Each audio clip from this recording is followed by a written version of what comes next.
I want you to come back in now. Roger, we've been trying to talk to you for a while here.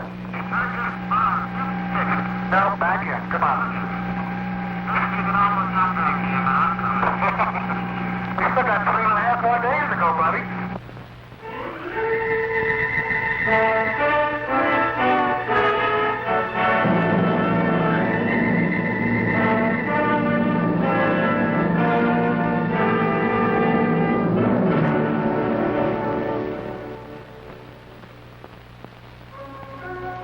(1965) marked the 15th year since scientists first used this triangular tract of scrubland for missile testing. Today, Cape Kennedy is the focal point of the United States commitment in space. The year opened with two pieces of unfinished business. Mariner, a complex spacecraft launched on November 28, 1964, was in the early phases of a 350-million-mile journey to the planet Mars. And GT-2, the unmanned Gemini spacecraft, still sat atop the modified Titan II booster on Complex 19 after a December fizzle. These missions were completed. GT-2 was successfully launched in January.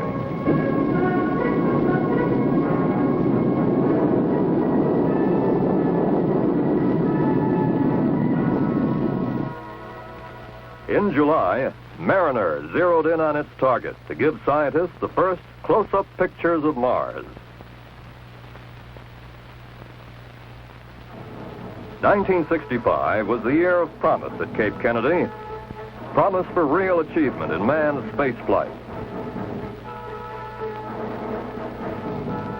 Promise for a military boost in space with the first flights of the Air Force Titan IIIC. Promise for more muscle for the nation's defense ballistic missile weapon system. Promise for advancement across a broad front of scientific investigation with unmanned satellites. The programs at the Cape, which only a few years ago were science fiction, are today becoming science fact.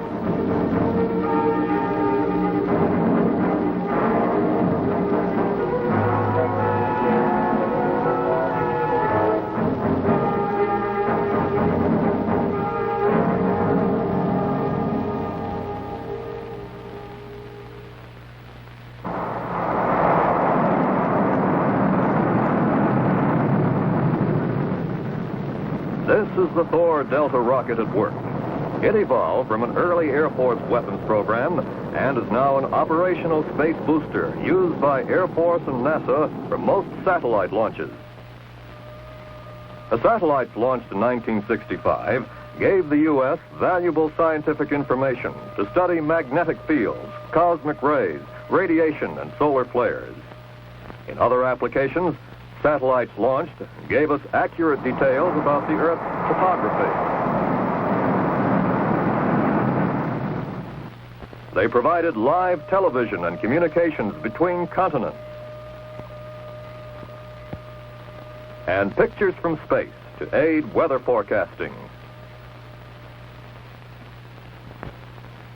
This solid fuel, Blue Scout, hurled a small gold-plated satellite deep into space to measure the uncharted regions of the Van Allen radiation belt. It was one of 5 launched in 1965.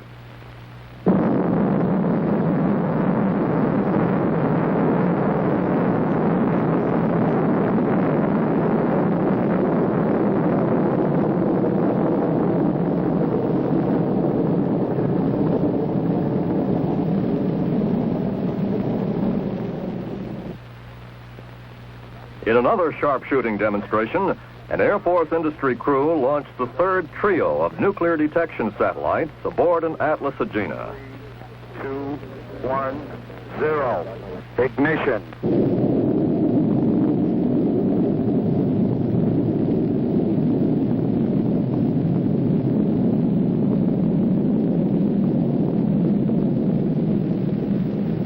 The satellites were injected into separate orbiting positions to serve as electronic sentries in space.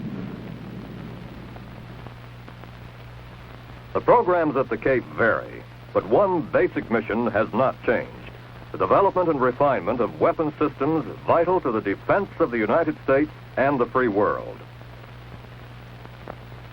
Minuteman II, America's most advanced intercontinental ballistic missile, continued testing during 1965.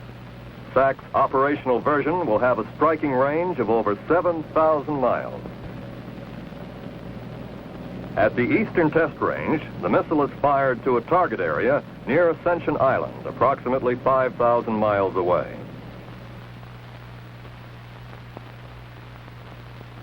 Holding momentarily. ATO switch to proceed. Proceed. Guidance monitor. Number 1, go.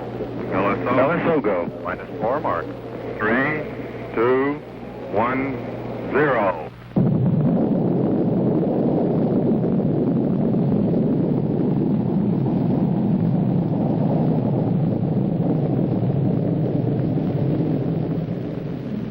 Seven Minuteman missiles were fired during 1965. All were successful.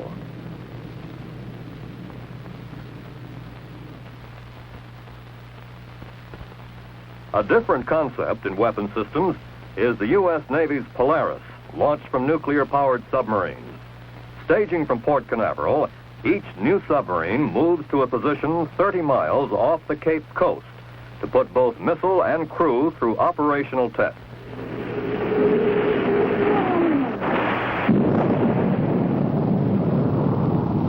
The third-generation Polaris has a range of 2,800 miles.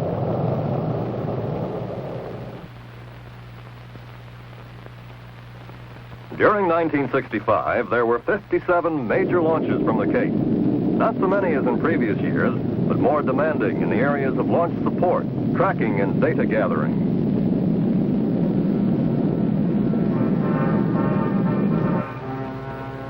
Cape Kennedy, the downrange stations, and instrumented ships and aircraft make up the 10,000-mile-long Air Force Eastern Test Range. The growing complexity of space missions requires a massive amount of support from the range. Control of satellites, compiling of information for study of rocket performance,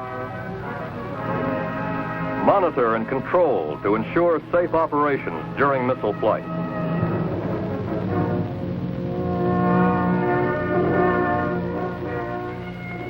Transition from a ballistic missile testing center to a space operations center will continue as the demands of the nation's most ambitious space program gathers momentum, landing an American on the moon by the end of the decade. The National Aeronautics and Space Administration proceeded on schedule toward that goal in 1965. The Ranger project, completed that year, provided the pictures of the moon's surface that prove there are areas smooth enough for a landing. All launch commit lights are green. All recorded to pass. I have a commit arm light. Mark. Ignition.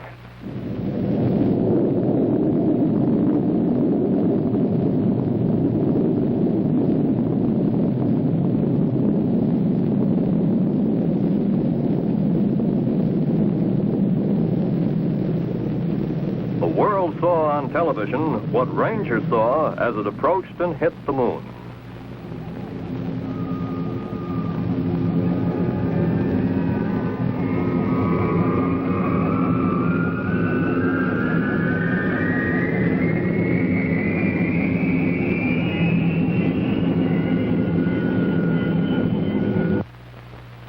But more information is needed for the manned landing in Project Apollo.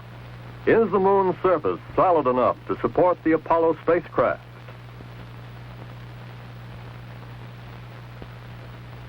A NASA Surveyor spacecraft will find out. The Surveyor will be boosted into space by an Atlas Centaur. In a research and development test flight in March, a fuel valve malfunctioned and Centaur raised only a few feet.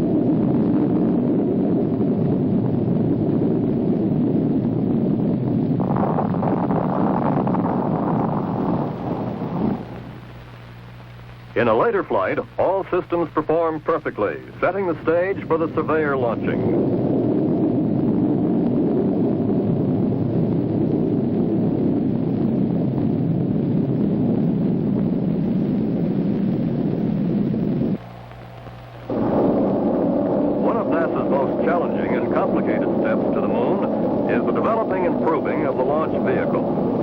flight testing of the Saturn I series, which began in 1961, ended in 1965 with a 10 for 10 record. Each of the 1965 Saturns carried a huge satellite called Pegasus as a bonus payload. The giant spacecraft, with a 96-foot wingspread made up of paper-thin aluminum panels, is designed to unfold in space to detect and report the distribution, size, and velocity of tiny meteoroids hurtling through space. The final Saturn I with Pegasus aboard was launched on July 30th.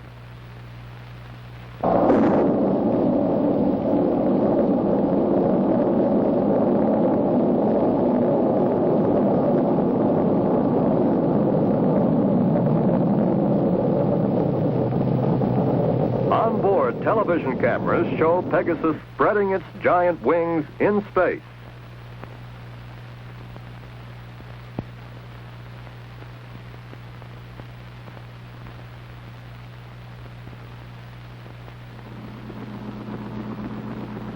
Keeping pace with the progress of Apollo is the development of the NASA facilities at the Kennedy Space Center on Merritt Island, just west of the Cape.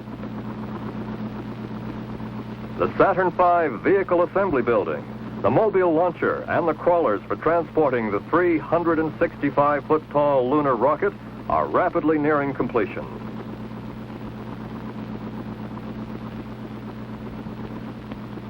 Man on the Moon is one direction.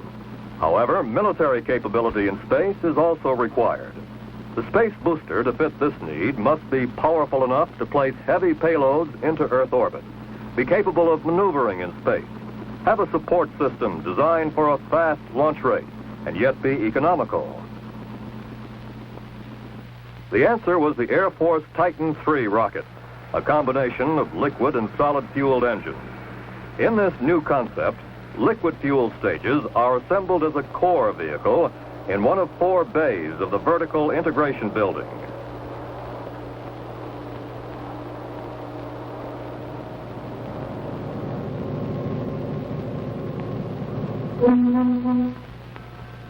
The core vehicle is moved to the solid motor assembly building, where huge solid propellant boosters are attached.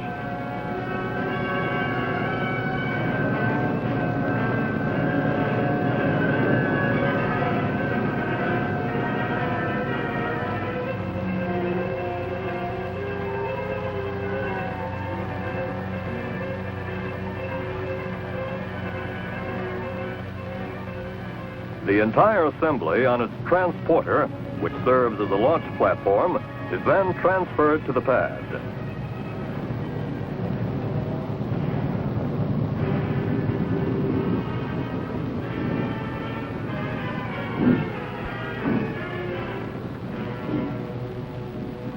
Several payloads can be carried aloft by the Titan IIIC and placed into different orbits by the versatile switch-engine Transtage. Maneuverability in space is made possible by the unique third stage, which has a stop and restart capability in orbit. A streamlined countdown is conducted from the control center in the vertical integration building. Electrical. Go. Dragonfly safety. Go. AC spark plug. Go. UTC. Go. Engineering. Go. ESO. Go. SRO. Go. The test wing authorized you to proceed with the launch of the Titan IIIC.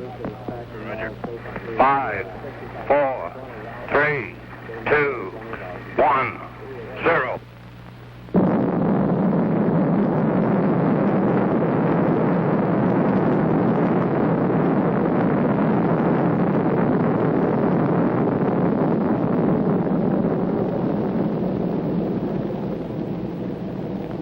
Over 2.5 million pounds of thrust and a trail of flame 600 feet long is generated by the solid fuel boosters as the Titan streaks skyward. In a weightlifting test, the first Titan III placed 21,000 pounds of lead payload into orbit. 2 later launches carried live experimental satellites.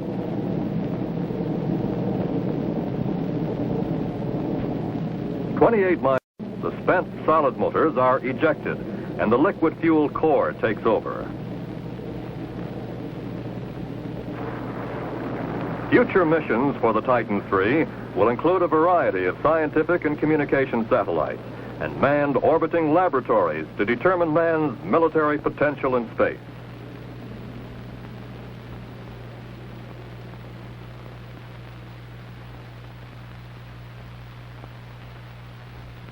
The greatest and most dramatic of the space achievements in 1965, without doubt, were in Project Gemini, the second phase of America's manned spaceflight program. Gemini is a national effort, directed by the National Aeronautics and Space Administration, and supported by the Department of Defense in booster development, launch operations, tracking, recovery, bioastronautics, and providing flight crews.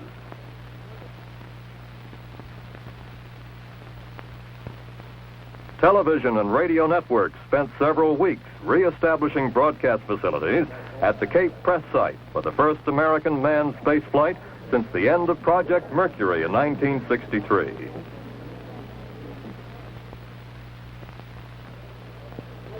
Vice President Humphrey, chairman of the National Aeronautics and Space Council, flew in to observe this important first flight. Over 700 news media representatives from the U.S. and many foreign nations covered the event. Air Force Lieutenant Colonel Gus Grissom, one of the original Mercury astronauts, and Navy Commander John Young, a newcomer, were America's first Gemini twins to fly.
On March 23rd, the combined Air Force, NASA, industry blockhouse crew launched the Molly Brown spacecraft on its three-orbit flight.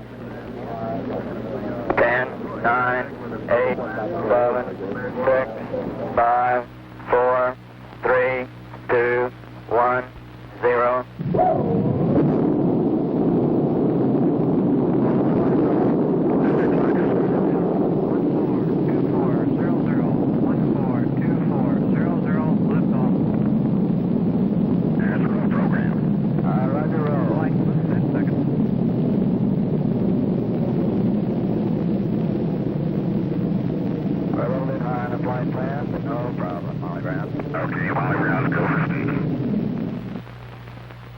During the mission, the astronauts achieved a first by maneuvering their craft into a change of orbital plane, and then on re-entry, flew the Molly Brown to the selected landing area. The welcome home at the Cape and Cocoa Beach, Florida, was representative of the feeling of all America.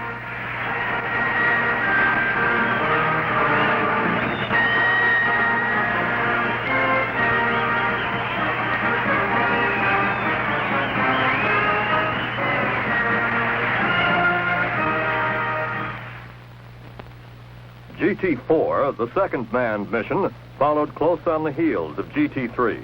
The flight date, June 3rd, was a month earlier than originally planned.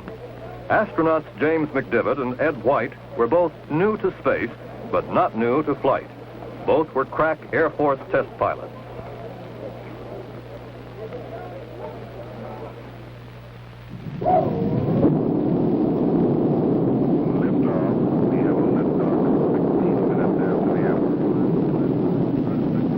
GT-3 was 3 orbits, 4 hours and 50 minutes.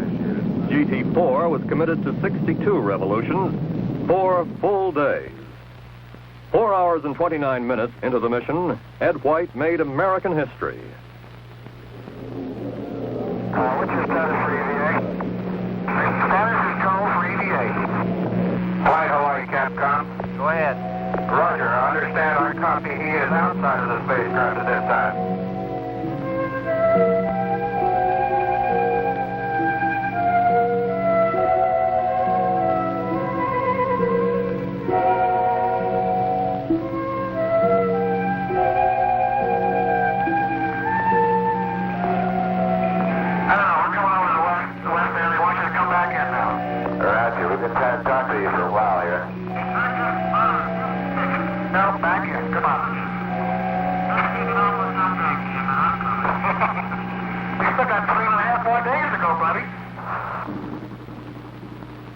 The two space pilots received a boisterous welcome aboard the Navy's USS Wasp.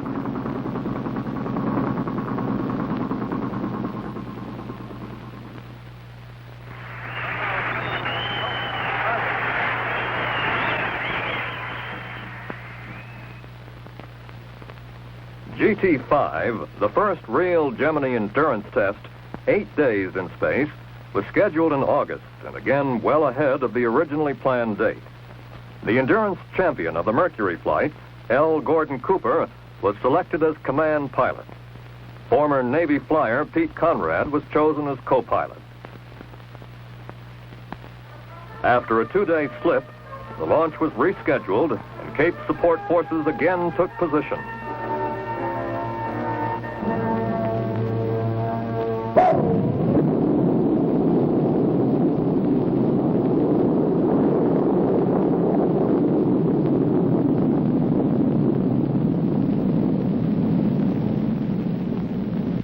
After a perfect launch in good orbit, problems developed in a new power supply system, and the mission seemed to be in trouble. NASA Flight Director Christopher Kraft decided to continue the mission, evaluating the situation on a day-to-day basis. Department of Defense support and recovery forces throughout the world maintained an around-the-clock vigil should a sudden mission halt be called. This is NBC News. The flight of Gemini 5. This is CKSN's coverage of Gemini at T plus 106 hours and 55 minutes. Cooper and Conrad continuing to streak around the globe at 5 miles a second, now well past the midpoint of their 8-day Gemini 5 mission.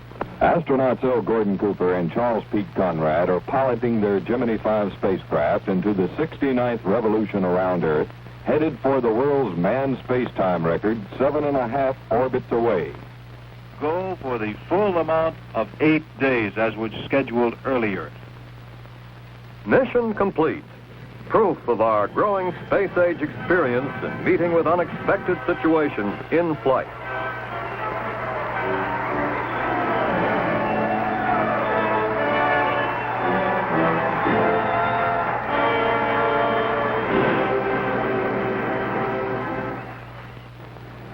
GT-6, the first rendezvous and docking mission, was scheduled for October. Astronauts Wally Schirra and Tom Stafford were already in their spacecraft when the Agena target vehicle atop an Atlas booster blasted from the old Mercury Complex 14.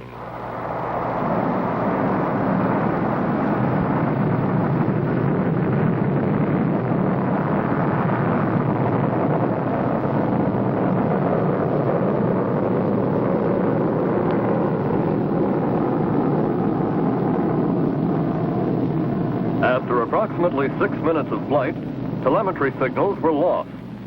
The Agena never achieved orbit. GT-6 was scrubbed. The big question now was the effect it would have on the program schedule. Disappointment was short-lived. President Johnson announced an exciting alternative. GT-7, a 14-day flight, was already on the board for a December launch. Confidence in the launch team was a well-established fact. These elements shaped a real challenge. Launch GT-7 with astronauts Jim Lovell and Frank Borman, and within 14 days, launched the delayed GT-6 astronauts from the same pad to effect a close-in orbital rendezvous. GT-7, the first leg of the ambitious double Gemini mission, was launched on December 4th on its marathon 332-hour flight.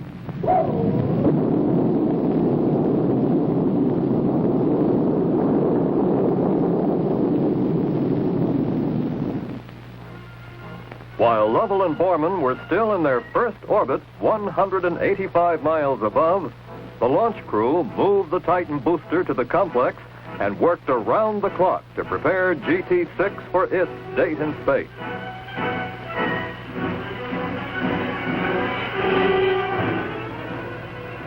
The fast turnaround was an unprecedented feat, and on December 15th, after a frustrating delay, Schirra and Stafford roared away for their rendezvous with GT-7.